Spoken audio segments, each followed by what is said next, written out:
Hello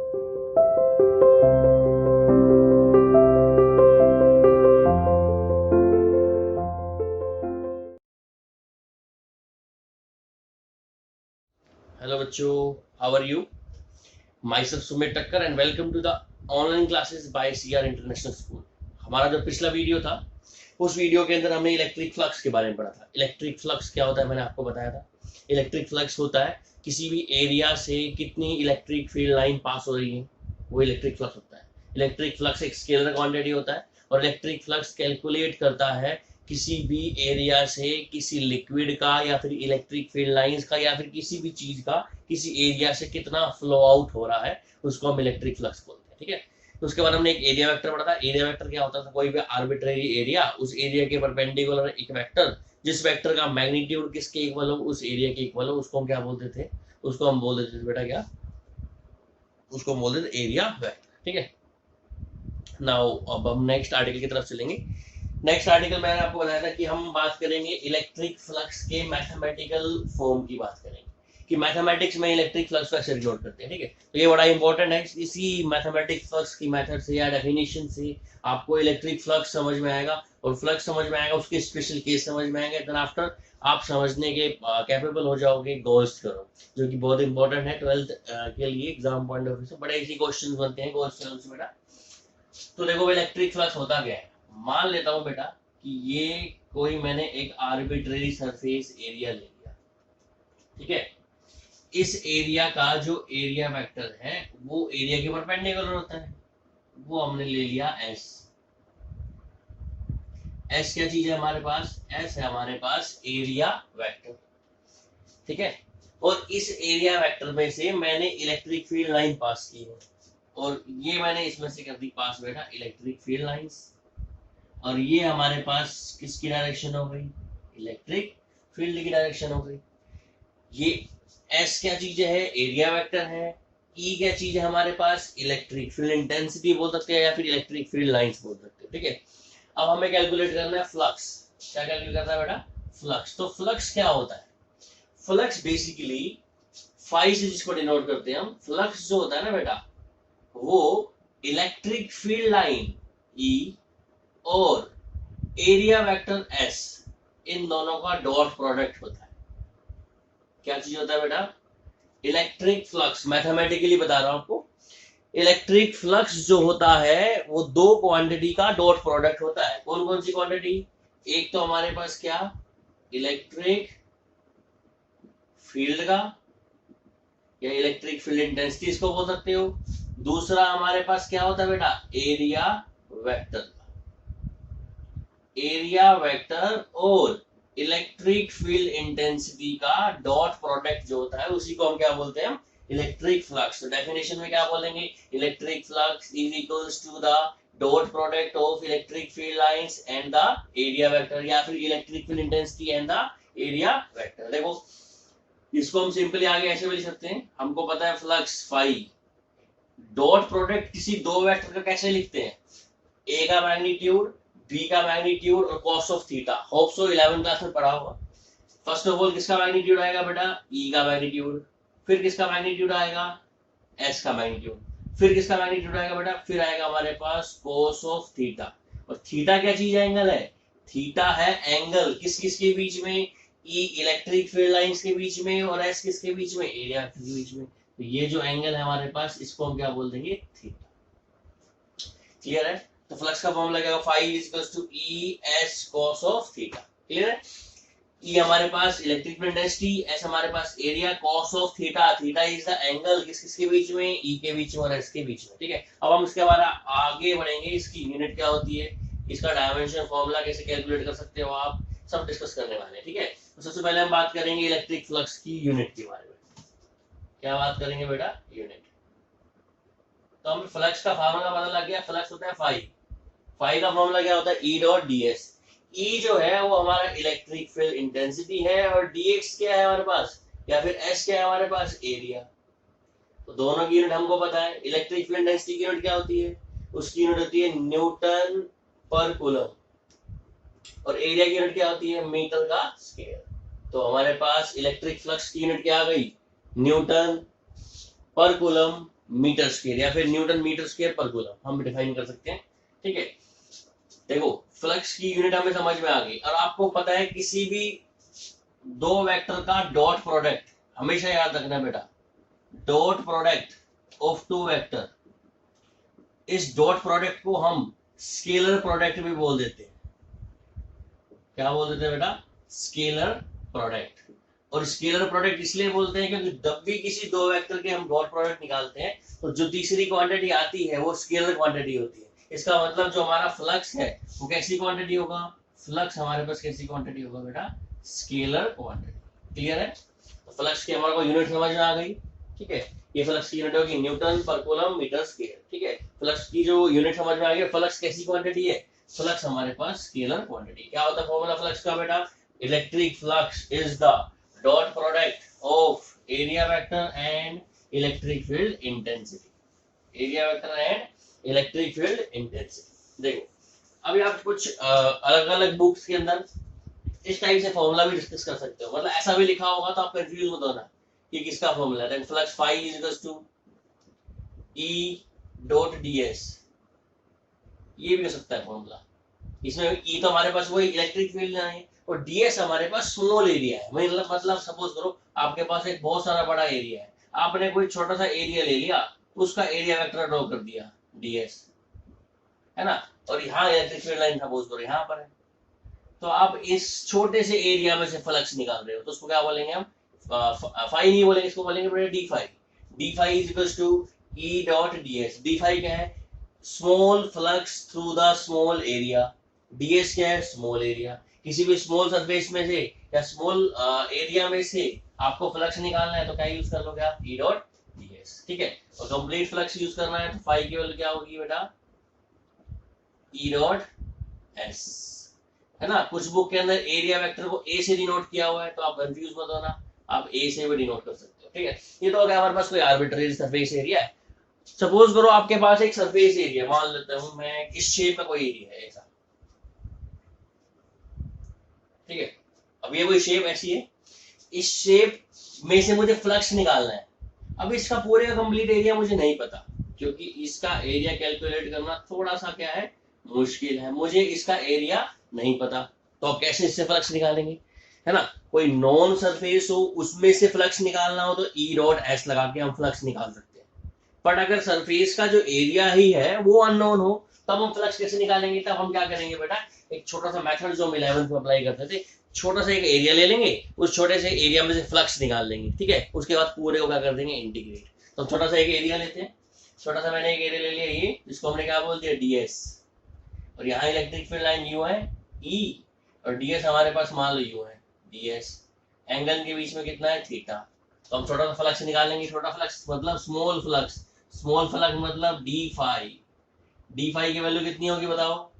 ये होगी हमारे पास कितना, ई डॉट डीएस। क्या होगा बेटा डी फाई की वैल्यू? ई डॉट डीएस। और आपको करना क्या है, हमको इस पूरे एरिया से फ्लक्स निकालना है, तो इसको क्या कर देंगे, पूरी इक्वेशन को क्या कर देंगे बेटा, इंटीग्रेट। तो इसको इंटीग्रेट करेंगे हम, तो डी फाई का इंटीग्रेशन आएगा, इंटीग्रेशन किसका आएगा, ई डॉट डीएस का इंटीग्रेशन आएगा। देखो डी फाई स्मॉल एरिया है, इसका हमने इंटीग्रेशन कर दिया तो कंप्लीट एरिया का फ्लक्स आएगा। तो क्या आएगा हमारे पास, flux phi.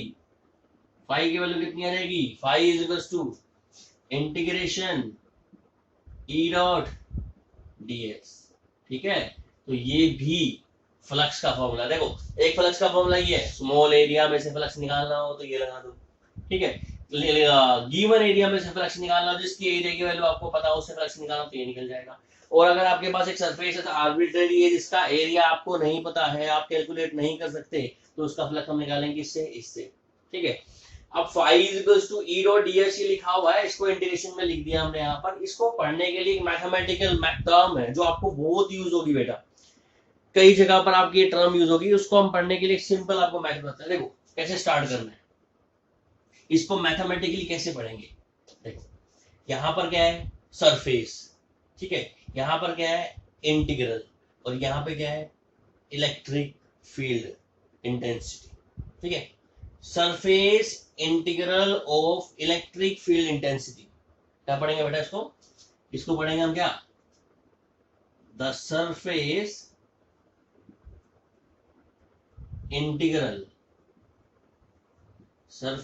Integral of electric field intensity. ठीक है, surface integral of electric field intensity बोल दो, या फिर क्या बोल दो, फ्लक्स बोल दो। यही किसके इक्वल है बेटा, फ्लक्स के इक्वल है। मतलब फ्लक्स को आप ऐसे ही बोल सकते हो, the flux is the surface integration या surface integral of electric field lines. क्या होता है इलेक्ट्रिक फ्लक्स हमारे पास, surface integral of electric field line. ठीक है, इसको क्या बोलेंगे, surface integral of electric field lines. इसको क्या बोल देंगे हम, फ्लक्स। फ्लक्स बोल दो चाहे surface integral of electric field line बोल दो, दोनों ही सेम बात है, कंफ्यूज होने की जरूरत नहीं है। कहीं आपको फ्लक्स लिखा जाए या फिर कहीं पर आपको ये लिखा जाए surface integral of electric field line, दोनों एक ही बात है, कंफ्यूज मत होना बेटा। ठीक है, तो हम आगे चल रहे हैं। हम आपको आगे एक और सिचुएशन देते हैं जहां आपको फ्लक्स निकालना हो, उसको कैसे पढ़ेंगे। देखो, मान लो आपके पास एक बैलून है। क्या है, बैलून। बैलून कैसा होता है बेटा, बैलून होता है गोल। गोल मतलब स्फेरिकल होता है बैलून, है ना। बैलून के सेंटर पे या फिर कहीं पर भी मान लो यहाँ पे चार्ज रखा है, क्यों, प्लस क्यों चार्ज रखा है। अब बैलून से इलेक्ट्रिक फील्ड लाइन कहाँ की तरफ निकलेंगी बेटा, बाहर। ठीक है, कहाँ निकलेंगी, इससे बाहर की तरफ निकलेंगी। क्या चीज बेटा, इलेक्ट्रिक फील्ड लाइंस। अब बैलून है क्या, सरफेस है कि सरफेस नहीं है।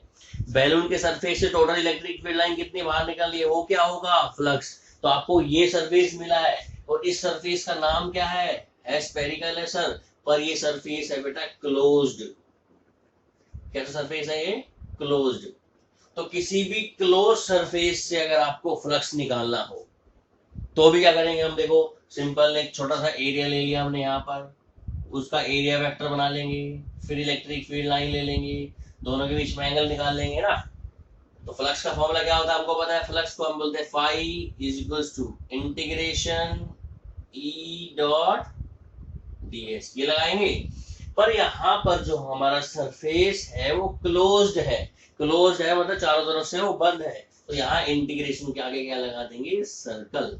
क्या लगा देंगे आगे, सर्कल। अब इसको कैसे पढ़ेंगे, देखो इसमें और उसमें क्या फर्क था, उसमें सर्कल नहीं था, उसमें सरफेस हमारा ओपन था, इसमें सर्कल है, इसमें सरफेस हमारा कैसा है, क्लोज। अब इसको कैसे पढ़ेंगे, देखो कैसे पढ़ेंगे, the close surface integral, close surface integral of what, electric field line. किसके बराबर होता है वो, फ्लक्स के इक्वल होता है। ठीक है, तो फ्लक्स के मैंने आपको 4 फॉर्मूले बता दिए।